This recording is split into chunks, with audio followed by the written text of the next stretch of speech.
una parte negativa del estudio privado, ¿no? Yo creo que es la parte negativa del estudio privado y que aparte te hace súper solitario. Porque de pronto si tengo mucho trabajo, puede pasar hasta un mes que no salgo de la casa. Porque claramente pues es casa estudio, entonces... Y después de un mes ya siento que me estoy quedando medio loquita y tengo que salir a convivir con la gente. O sea, me encanta, obviamente me encanta, pero sí, o sea, para eso está bueno hacer como los intercambios de los artistas invitados, porque si cada semana viene algún artista invitado, pues está padrísimo, ¿no? Porque puedes compartir con otros artistas. Sí, eso. O yo ir como ahora, ¿no? Que vine acá a México y pues estoy compartiendo con mi amigo Alex, con mi amiga Pau, contigo, y todo eso pues te va nutriendo. En algún momento quiero irme otra vez al extranjero porque eso está padrísimo. Sí. O sea, yo la vez que fui a Europa ya tiene más de unos 10 años. Y 10 años a hoy ya cambió un montón. Y yo cambié un montón.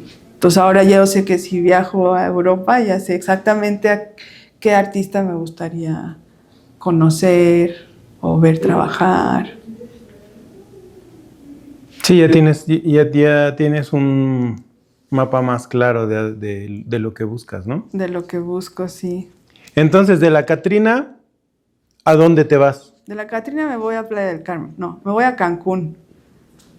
¿A Cancún, a la zona hotelera? Me voy a Cancún con mi ex, el Diablo, porque él está trabajando allá y me invita y él está trabajando en un estudio allá.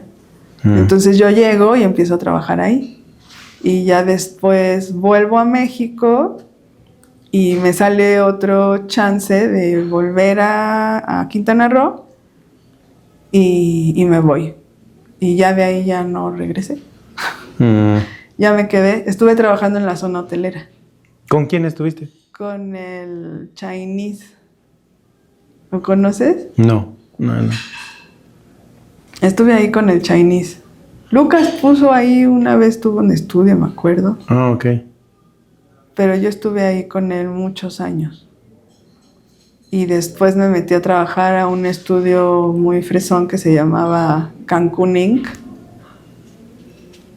Ay, pero esos son como estudios bien así, pues comerciales. Y un dueño era un ex militar inglés, o sea, nada que ver. Pero pues ahí era business.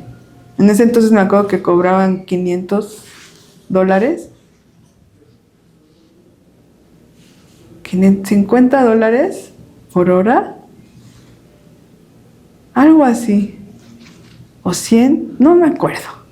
Pero en ese entonces era como, wow. Y a nosotros nos pagaban 500. A nosotros nos pagaban 500 por hora. Ahí. 500 pesos. 500 pesos. Y ellos cobraban... Ellos cobraban más de 1,000. Cobraban $100. Fue muy chistoso porque me acuerdo que yo estaba trabajando en ese estudio y estaba ganando 500 por hora. Y después me salí de ahí por un tema con mi pareja, porque no estaba pasando tiempo con él. Y me salí de ahí, él se salió de su trabajo y empezamos a trabajar juntos en el tianguis. Él vendía ropa y yo tatuaba.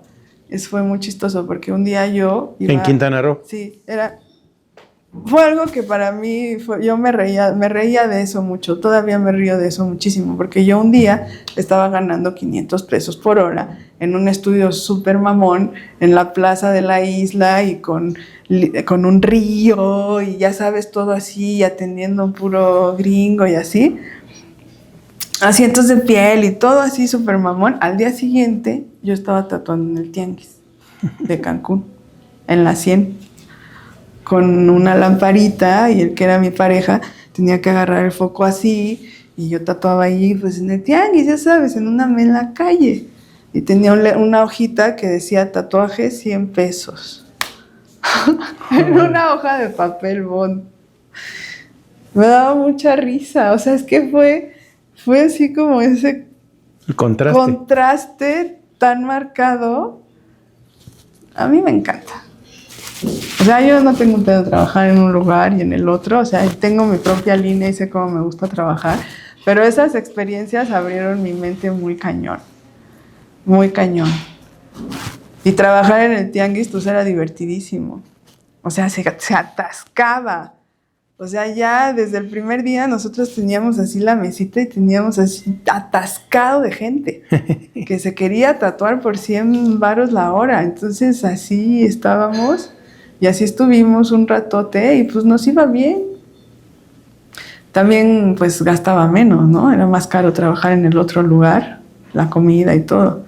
Esa fue también una experiencia bastante interesante, pero como en situaciones así, te digo, el tatuaje es como que siempre siempre encuentro yo la salida gracias al tatuaje, ya sea por el dinero o porque me clavo en el tema del arte, y al clavarme, pues obviamente yo como que tengo un subidón en mi profesión, porque sobre todo cuando tengo algún tema pues de depresión o de ruptura o que me siento muy mal, pues está ahí, está el arte que me saca. Y yo al dedicarle todo, pues obviamente pues te vuelves más chingón. Entonces yo al tatuaje le debo un montón. Y a otros amigos, lo que te iba a decir, que luego no les decía eso, pero de pronto lo empecé a expresar y me encontré colegas que piensan lo mismo. Porque después de que me pasaba eso tantas veces, yo dije, es que si no hubiera sido por el tatuaje, yo ahorita estaría mal. Mal económicamente, mal emocionalmente, quizás no hubiera dejado las drogas, de todo saber si me hubiera muerto, no sé, porque sí hubo momentos muy así densos. No hubiera descubierto, o sea, yo jamás me hubiera clavado en un tema espiritual en mi vida. Mi mamá sí, o sea, mi familia cero religiosa, cero religiosa. Yo creo que lo que a mí me acercó a la espiritualidad también fue el tatuaje. O sea, me ha dado un montón. Y yo siempre que me pasa eso, lo siento como que hay un espíritu.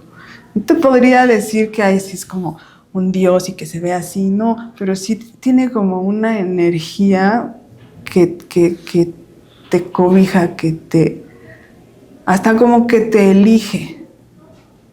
Te lo juro, así lo siento. Es como yo no planeaba ser tatuadora, fue como si dijera, no, tú tienes que hacer esto. Y todos estos años me siguen mostrando cosas muy maravillosas, que aprendo muchísimo de mí, de lo que es el ser humano, de convivir con otras personas. Y cuando he intentado alejarme del tatuaje, me va súper mal. O sea, es como que es mi así. Uh-huh. Mi camino es este. Es mi camino y tengo que estar ahí. Ya me lo mostró y me eligió y siempre que estoy ahí me siento bien, me va súper bien. Es maravilloso. O sea, jamás pensé como en el tema del dinero, o me voy a hacer rica, o voy a tener mucho varo, ¿no? Yo sé que si yo hago esto porque me gusta y me llena mucho en muchos sentidos, me hace sentir bien y lo hago con mucha pasión y con mucho amor, todo lo demás se va a resolver. O sea, esa siempre fue mi teoría y sí funciona así. Y han pasado momentos difíciles en el tianguis, de pronto he tenido varios estudios, y tuve un estudio que fue un boom, y de pronto yo veía mis números en el banco y yo no podía creer. Sí, ¿cómo estoy haciendo tanto dinero? Ni lo sentía. O sea, tampoco sentía que estaba trabajando mucho por hacer mucho dinero, es como que solo estaba llegando porque yo estaba haciendo o hago lo que me gusta y hago mi pasión. Hasta mi mamá, me acuerdo, porque claro, cuando yo me salgo de casa, me voy a vivir con el diablo, empiezo a tatuar con puro cholo loco, mi mamá le estaba dando el ataque. Después de años pusimos un estudio en Hidalgo, en Pachuca, esto también de los primeros, y llega mi mamá un día y nos ve trabajar y dice, oye, estás haciendo más dinero que yo. Me dice, ¿cómo todos los días haces esta cantidad de dinero? Y yo, pues más o menos. A veces menos, a veces más. Y mi mamá era como, ¿qué? O sea, tuve que estudiar un montón y hacer... ¿Ella qué es? Y todo. Ella es filósofa. Y tú estás haciendo casi lo que hago en una semana, en un día. Y ahí como que mi mamá así... Ahí ella empezó a cambiar y dijo, no está tan mal que siga su pasión y que haga lo que quiera. Le está yendo bien. Todo eso siempre me hizo pensar, ¿no? Existe un espíritu del tatuaje que te elige.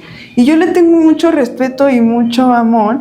Y por eso de pronto estos nuevos años, cuando veo la facilidad que hay, o sea, como el acceso tan inmediato a que la gente se gane el título y dice, soy tatuador. O sea, es como, ¿qué? Pero hay una situación muy peculiar porque en realidad sabes lo que es ser tatuador. O sea, no tú, sino quien se pone el mote. Exacto, eso es a lo que voy. Es como esta banda que dice, no, es que yo quiero ser artista. ¿Sí sabes que Posadas murió pobre? ¿Y a poco tú tienes la capacidad que él tenía? Claro. O sea, no saben ni lo que piden, creo. Sí, exacto. Y sí, o sea, sí molesta. Porque todos estos años uno está ahí, pues sí, un poco poniéndose en la madre y trabajando y dando mucho por algo que uno realmente admira y respeta y le debes un montón.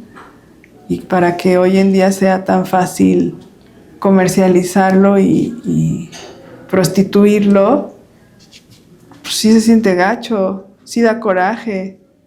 O sea, la neta. Que yo no sé si, o sea, al final tal vez es parte de la evolución. Y el otro día veía una entrevista y me decía, bueno, es que a lo mejor hubo un momento, hace muchos años, donde queríamos esto. Queríamos que se reconociera el tatuaje, que sea más comercial, y ahora que ya está ahí, estamos así como que se está saliendo de control. Pues ya se salió desde hace varios años. Se salió de control, es que también fue fue muy rápido. ¿Y cómo puedes concentrar toda esta información de lo que es el tatuaje y que no se pierda cuando de pronto hay un parteaguas donde ahora todo lo que es y existe es lo que dice Instagram y TikTok? Y más cuando somos de una generación que no, pues que lo nuestro era estar encerrados en nuestro estudio, dibujando, pintando y esperando que se corriera la voz. También no era como que había 200 tatuadores en una ciudad tan pequeña como donde yo estoy. Ahora hay más de 500 seguro, ¿no? Son muchísimos. Entonces, eso que antes funcionaba, de que tú te hacías tu renombre, la gente veía tu trabajo y llegaba a ti, todavía pasa si haces algo muy exclusivo, muy único. Pero con la cantidad de sobrepoblación que hay y los medios masivos de comunicación, yo tengo colegas que en playa que me los encuentro y ya dejaron de tatuar porque no lograron pasar este momento de si no estás en redes no existes. Está fuerte. La neta está muy cañón porque mucha gente es muy talentosa y porque sí, o sea, yo te digo que yo me resistí al iPad, imagínate. Pero también hay, una cosa es tener talento y otra cosa es tener vocación, ¿no? Ah, claro. Entonces, yo veo que muchas personas que tienen mucho talento entran al tatuaje, se lo quieren comer y no se dan cuenta de lo que... no se dan cuenta y no les importa este espíritu del que hablas. También. Porque hay mucha gente muy talentosa que ya dejó de tatuar o que está sufriendo siempre, ¿no? Porque no entienden su arte, porque... hay muchas razones por las que puedes sufrir, ¿no? Sí, sí, sí. Pero justamente el tatuaje es un catalizador, ¿no? Que te da lo que pidas. Lo que pidas y exactamente como lo pidas, así te lo va a dar, ¿no? Sí, tal cual. O sea, si quieres desmadre, te va a dar desmadre. Si quieres paz, te va a dar paz.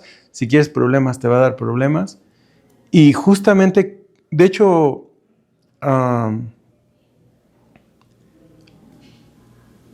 Neto el Gran Calavera hablaba de eso, ¿no? De que no es suficiente tener talento.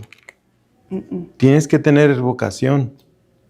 Y ahí es donde, pues donde muchos se pierden, creo, ¿no? Por eso, pues, ¿cómo puedes pensar que un tatuador que ya hizo su renombre, que ya tiene su estilo, que ya tiene su estudio, que de alguna manera tiene lo que algunos pudieran catalogar éxito, decida irse por su propia mano? ¿Cómo irse por su propia mano? Pues, no. Pues es que estaba sufriendo y el tatuaje no le estaba ayudando, porque el tatuaje, si no sabes lo que quieres, pues te da cualquier cosa que pidas, ¿no? Es lo mismo con la persona que se quiere tatuar. De lo que hablabas tú hace ratito, ¿no? O sea, es que vienen y me dicen, no, pues es que tú sabes lo que me vas a hacer. Pues ahí hay una situación muy compleja que si tú no eres capaz de domesticar tu ego, le haces una chingadera de la que después se va a arrepentir. No, totalmente. No, para mí, cuando llegan a pasar esas cosas, yo siento súper bonito, pero sí tienes mucha razón. Yo no puedo permitir que mi ego resuelva esa situación. O sea, yo debo de entender que yo en ese momento estoy al servicio del tatuaje y de esta persona. Y no puedo tomármelo como, yo soy la tatuadora chingona y así, porque no se trata de eso. Yo no le puedo hacer a esa persona lo que yo quiera. No es lo que yo quiera. Esa persona confía en que yo voy a saber descifrar su tatuaje. Es distinto. Y para eso hay que hay que entrar como en un estado particular, como de, digamos, vacío, porque no pueden intervenir casi que ni emociones, emociones sí, pero no las tuyas. No las mías. Yo debo de en ese momento realmente ser muy observadora y entender a esa persona y su proceso, porque es todo sobre esa persona. Fíjate, ahorita estoy pensando con respecto al comentario que te hizo de que la tienes muy difícil porque eres mujer y porque te tienes que esforzar más. En muchas de las tribus antiguas, quien llevaba el tatuaje era la mujer. Y por lo que por cómo lo platicas, entiendo que quizás tiene que ver con que son más sensibles. Sí. Es un comentario que se puede tomar sexista o machista o anti lo que ahorita está de moda, pero más allá de eso, creo que las mujeres tienen ciertas características y los hombres tienen ciertas características. Que una mujer es capaz de hacer lo que un hombre y un hombre es capaz de hacer lo que una mujer, fuera de tener hijos, fuera de físicamente. Sí. Pero yo sí creo que la energía que manejan las mujeres es una y la energía que manejan los hombres es otra. Sí, totalmente. Entonces, ahorita con lo que estás diciendo me resuena mucho porque en el desierto, ¿no? Como el libro que sacó Loretta Lu de Morocco, ¿no? Son de los bereberes. Sí, son las mujeres las que lo llevaban, ¿no? Las Inuit, los originarios de Japón, no los que llegaron a la isla. Eran las mujeres las que tatuaban y en varios lugares, ¿no? Sí, es cierto. Entonces me llama mucho la atención de esto que hablas porque pues está bien chido que encuentres ese camino. Aquí la verdad no, aquí en México la verdad no estoy seguro de quiénes eran los que tatuaban o quiénes. No hay un registro claro. En los mayas se ven los que es un hombre quien está haciendo cuando están perforando la lengua, que para la lectura de la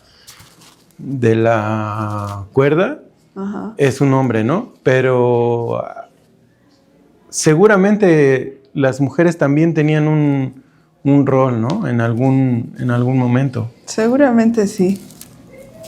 Y está chido porque al final de cuentas es más allá de la ideología progresista que nos están tratando de vender para separarnos. Uh-huh.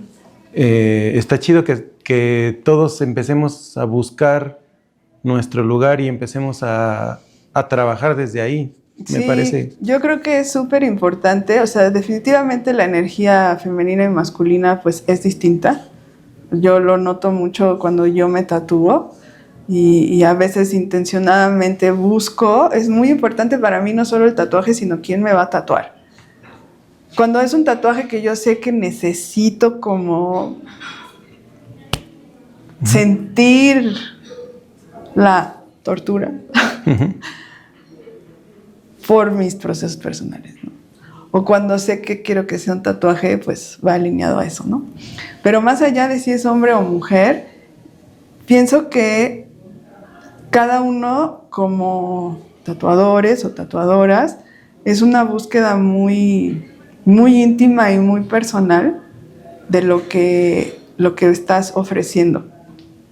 Para mí debería ser así, o sea, tú vivir tu proceso personal como persona, como artista, y qué es lo que tú vas a ofrecer. Y ya que sabes qué vas a ofrecer, entonces sí meterte un poco en el tema de cómo lo vas a comunicar. Que si redes sociales, entrevistas y todo, porque sí es muy importante, porque si no, ¿cómo la gente va a saber esto, por ejemplo, de los tatuajes canalizados? Yo creo que mucha gente no sabe ni qué es. Pero ya cuando lo comunicas habrá gente que diga, eso era lo que estaba buscando y no sabía. Uh-huh. Y entonces ya vas a generar conexiones más significativas y lo que mencionabas hace ratito antes de empezar, del tipo de gente con la que quieres trabajar, claramente. Si lo único que te interesa pues es hacer dinero y vender cualquier cosa, bueno, cada quien, ¿no? Pero eso no siento que vaya a llenarte como persona, mucho menos como artista. Y a tus clientes tampoco. O sea, no es lo mismo que tengas todo el mes buqueado con toda gente de primeras citas y que no regresen a ti, ¿me explico? Uh-huh. A que tengas ya una cartera de clientes que llevan tatuándose contigo por años. Por algo debe ser. Algo debes estar haciendo. Y el nivel de satisfacción, o sea, yo cuando veo a mis clientes del día 1 que entraron a 5 años después y ver toda la transformación, ¡ay, eso está padrísimo! O sea, a mí llevarme eso así a la tumba es una satisfacción muy bonita en cuanto, porque también estoy expresando lo que yo soy. Y ese proceso siento que es muy personal y es muy íntimo de cada persona y de lo que ofreces como tatuador. Esa es la línea que yo siento y veo, ¿no? Pero también pues habrá quien nada más lo vea como una profesión más. Y aprendo la técnica y la vendo y sí, hago mercadotecnia y todo y es solo un negocio. Que tampoco está mal. Lo que está mal es que engañes a la persona, ¿no? Ah, bueno, lo que te decía de los tatuajes spam, que justo como no existe mucha información, de pronto te venden la moto y tú la compras. Y vas y te haces cualquier cosa que no era, porque pues sí, claramente te están engañando, ¿no? Te están vendiendo algo que no es y que hoy en día eso es bien común. Y lo vemos en redes sociales, ¿no? Sí, pues eso sí no está padre, es muy poco ético en cualquier rubro, ¿no? No solo el tatuaje. O sea, vender algo que no es. Pero pues sí, ¿qué hacemos con eso? Pues hacer lo que hacemos. Hacer lo que hacemos. Solamente, sí. No queda de otra. Entonces, te vas del estudio súper chido, te vas al tianguis. Me voy al tianguis. ¿Y en qué momento tienes a tu bebé? ¿Cómo llevas Después del tianguis me voy a Playa. En Playa empiezo a trabajar en un estudio ahí en la Quinta. Que también otra experiencia muy distinta, ¿eh? ¿Sí es muy distinto sí, Cancún a Playa? Pues trabajar en un estudio comercial en una zona turística y amafiada también, pues es otro rollo. Sí, es otro rollo. Sobre todo uno. O sea, los precios de pronto son absurdos. O sea, en ese estudio sí era un poco eso como de robar al extranjero, la verdad, honestamente. O sea, llegué a Playa del Carmen, me instaló ahí, justo un año antes de embarazarme, estoy trabajando en estos estudios y veo que todo está manejado pues por la mafia, hay muchas drogas de por medio y ahí lo que se estila pues es vender tatuajes hiper mega caros, lo más caro que le puedas vender el tatuaje al extranjero. O sea, ahí la técnica de venta, que no la hacía yo, sino una persona que yo solo tatuaba, ellos primero así como que agarran al cliente y lo primero que les preguntan es que de dónde son. Entonces ya saben que es inglés o si es canadiense, o sea, ellos ya tienen el cambio de moneda. El rating, ajá. Ahí y se lo venden porque de dónde son. Y pues de repente tú ves un montón de dinero y dices, órale, qué padre, ¿no? Pero pues tatúas a alguien, no lo vuelves a ver y se siente feo saber que le estás pues robando. O sea, porque sabes que no vale eso, ¿no? Pero bueno, así es ahí. No duré mucho ahí porque a mí ese tipo de cosas las cosas así como chuecas e injustas no me gustan.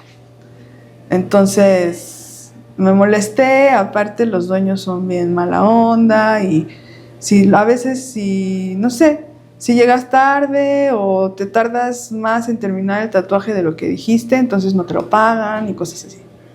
Sí. O sea, como que dices, voy a hacer este tatuaje, me va a tardar 2 horas. Te tardaste 2 horas y media, ¿qué crees? Ya no te voy a dar tu comisión porque te tardaste más de lo que dijiste. Cosas así. Sí, gente fea.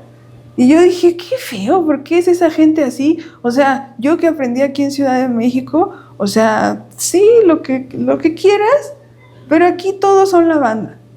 O sea, yo de que estuve con Javi, con Cráneo, con el Diablo, con Lucas, con el terror, sí, lo que quieras, y de donde vengan, y de arriba abajo, lo que quieras, pero toda la banda es la banda. ¿Me explico? O sea, nunca me encontré con alguien que hiciera ese tipo de cosas. Nunca. Y cuando llegué allá y vi eso, dije, ay, qué horror. Y me acuerdo que salí de ese estudio, fui a buscar otro y me di cuenta que todos eran así, a excepción de 2 en ese tiempo. Y yo pensé, no, esta ciudad necesita un estudio de tatuajes de verdad. Y ahí fue que yo empecé a tener la idea ahí fue donde dije, necesito yo armar mi estudio, porque estas mamadas, ¿qué? Esto no. Y qué pena, y qué oso, y qué vergüenza que venga gente de otros países, porque muchos eran, sí, turistas que nada más iban por un tatuaje souvenir, pero de repente entraba gente de Suiza y así, coleccionistas.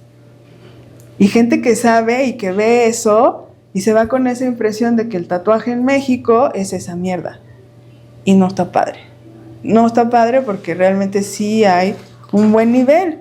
La cosa es que de pronto nos falta como el impulso de que nos vean, ¿no? De comunicarlo. Y me salí de ahí y entonces ya yo empecé ahí a armar mi primer estudio.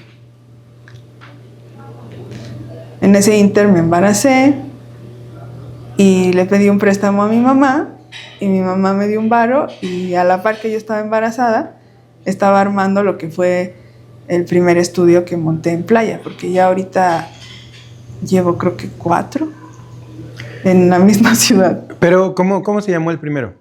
Discordia se llamaba.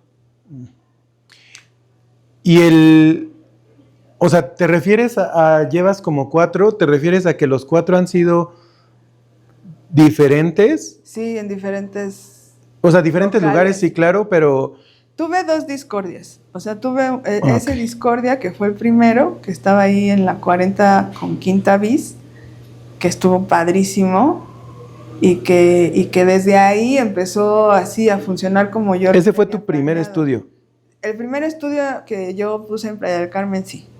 Porque antes yo había puesto uno en Hidalgo, en Pachuca, con sí, cierto. Diablo. Ajá. Antes de llegar al Discordia, ¿cómo fue abrir el estudio en Pachuca?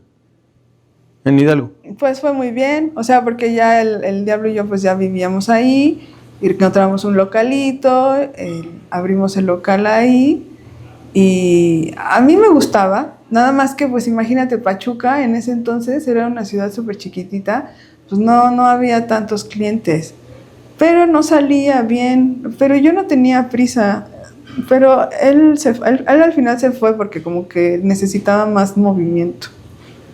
Se aburrió. Se aburrió. Sí, porque no tatuaba diario ni nada. Pero esa fue como mi primera experiencia. Y estuvo bien. Después él se fue y yo intenté como correrlo sola, pero no pude. O sea, yo tenía muy poquita experiencia. O sea, ¿no pudiste porque te sobrepasó los clientes o porque... ¿O por qué? Pues por muchas cosas. O sea, yo ahí tenía, que te gustó, 1 año que empecé a tatuar. Ah, ok, O por sea, falta de experiencia. pues no tenía idea casi de nada. Y traía a otras personas, pero pues no lo estaba logrando. Ya con el de playa ya fue otro rollo, porque ya ahí ya llevaba varios años. ¿A qué problemas te enfrentas en el de playa? Pues mira, yo personalmente nunca he tenido ningún problema así con el tema de los famosos cobros de piso y eso. Pero ya nada más con el tema de las licencias y eso es un pain in the ass. No sé si sea así lo mismo aquí, yo creo que sí, ¿verdad? Sí. Eso y los costos. O sea, es que en playa todo es ridículamente carísimo. O sea, la luz es así... A veces pagamos más de luz que de renta, imagínate. Bueno, ahí el problema es por el cooler, ¿no? El aire acondicionado, sí. Y en verano está cañón. Pero fuera de eso, no. ¿Y sabes qué está bien padre? O sea, desde el primer estudio que puse ahí, pues mucha gente le gusta ir a la playa.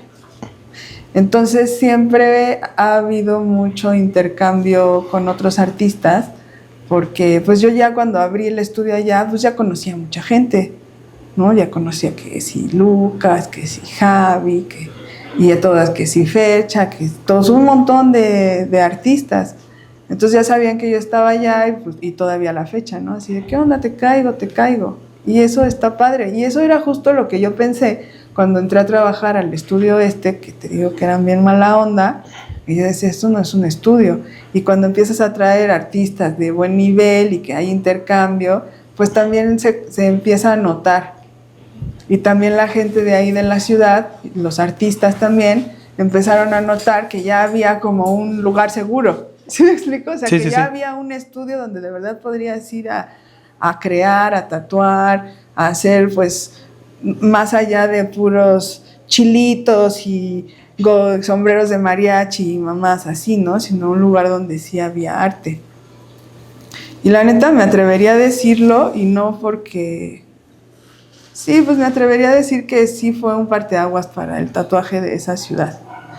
Y me lo dijeron varias personas. Dices que tú fuiste la primera que hizo la de poner un estudio comercial, pero que sí fuera un estudio artístico, porque antes eso en esa ciudad no existía. Sí, es que también hay una diferencia, ¿no? Una cosa es una tienda y otra cosa es un estudio. Claramente.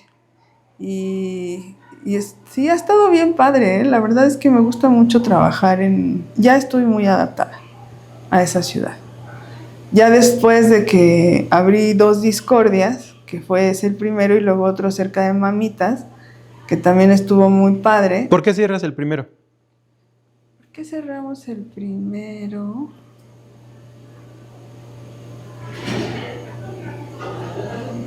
Creo que fue por un tema de varo. ¿Ya era muy cara la renta? Fue un tema de varo y viajamos, me acuerdo.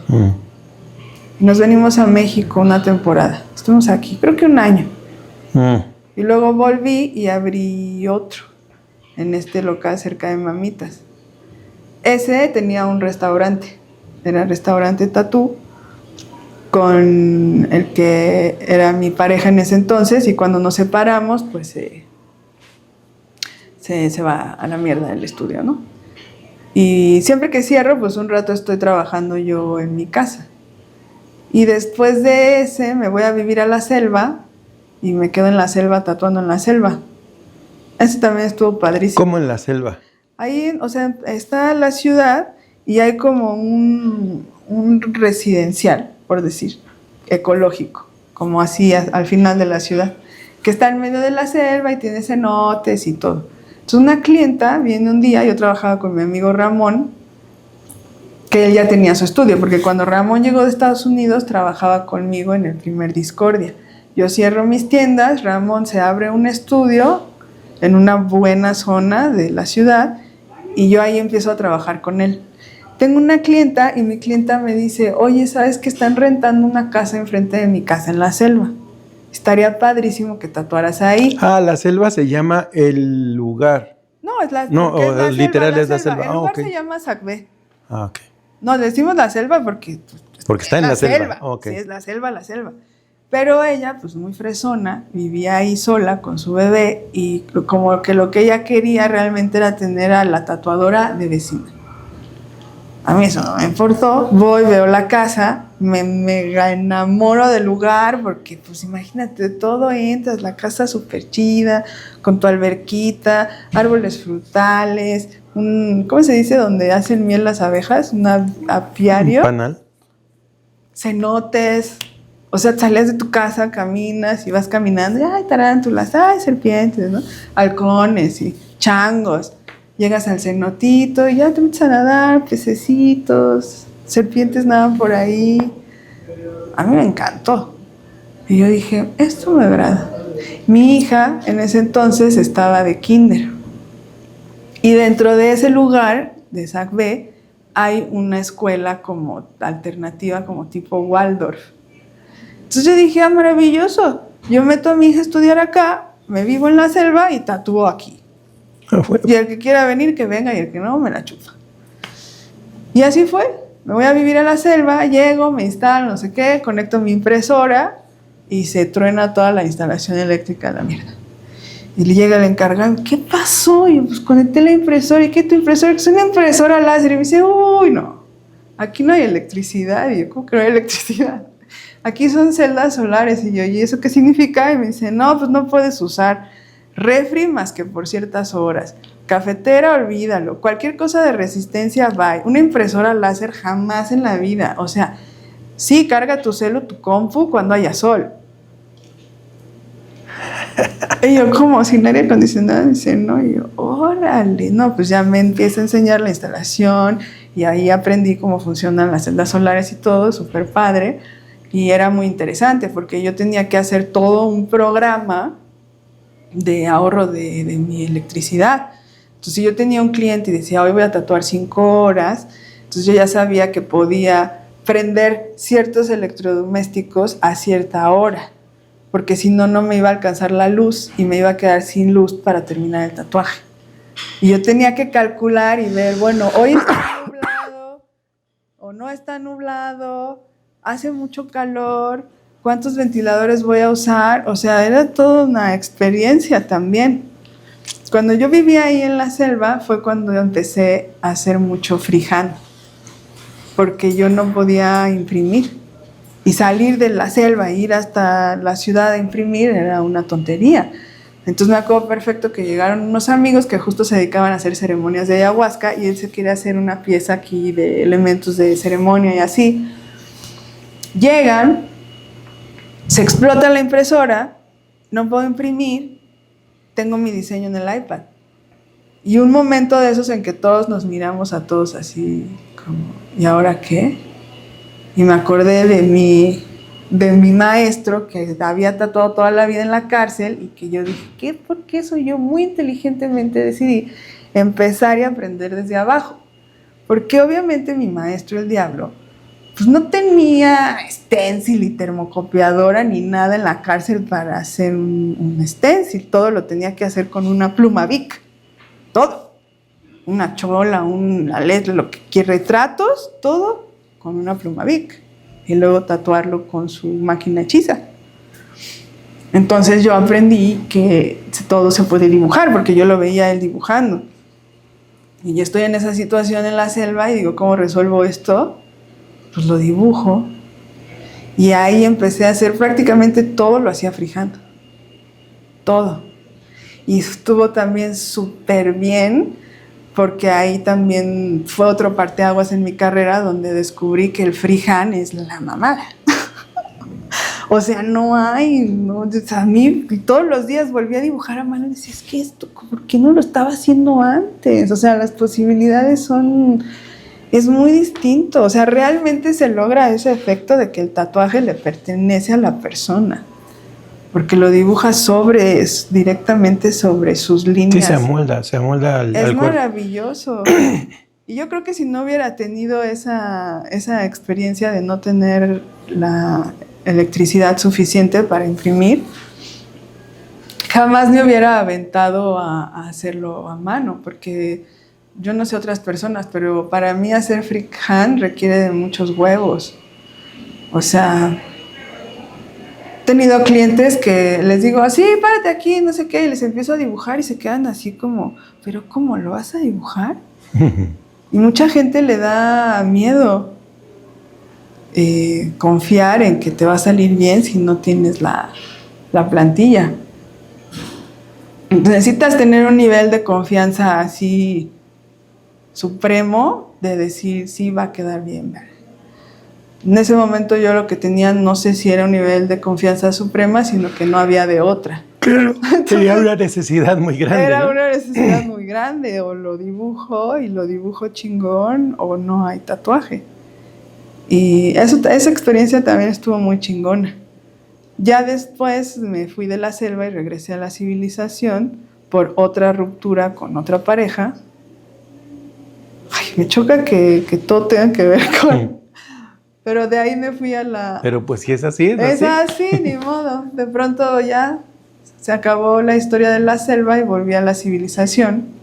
Y estuve trabajando en casa otra vez. Después me fui con una amiga que ya tenía una tienda, una boutique alternativa, y estuve tatuando ahí con ella un ratito. Estaba en la quinta con 52, algo así. Y ya de ahí después crecimos juntas un rato y después tuvimos diferencias, normal. Entonces, bueno, hablamos y nos separamos. Y ahí voy caminando con mi amigo Drew por la calle y vemos un letrero que dice se renta, de una casita muy bonita ahí en la 10, y tocamos, nos abren, nos enseñan la casa, que era como 2 estudios, una palapa y una casa grande todo junto, y la vemos y yo en todo veía señales. O sea, yo todo decía, ¿qué está pasando? Porque entramos y yo obviamente soy muy fanática de la geometría sagrada también. Y de repente entramos y entro a la casa y hay un mosaico en el piso que tiene una flor de la vida. Y yo dije, Y nos empieza a decir, esto es esto, no sé qué, y de repente acá así un árbol magistral y yo, subimos, no sé qué, una cabeza de elefante gigante, y yo, Ganesha. Y yo dije, ¿qué es este lugar? No, ¿que cuánto quieren? No, pues tanto. Y yo, no, pues no tenía el varo. Y pero mi amigo flashaba también y me decía, mira, imagínate aquí una recepción, ya sabes, ¿no? Cuando llegas a un lugar, y acá ponemos la mercancía, y aquí una chica bien tatuada atendiendo a la gente, y acá perforando, y aquí puede ser un cuarto para descansar. Así, no, lo vimos, tuvimos la visión muy cabrona. No pasó hasta meses después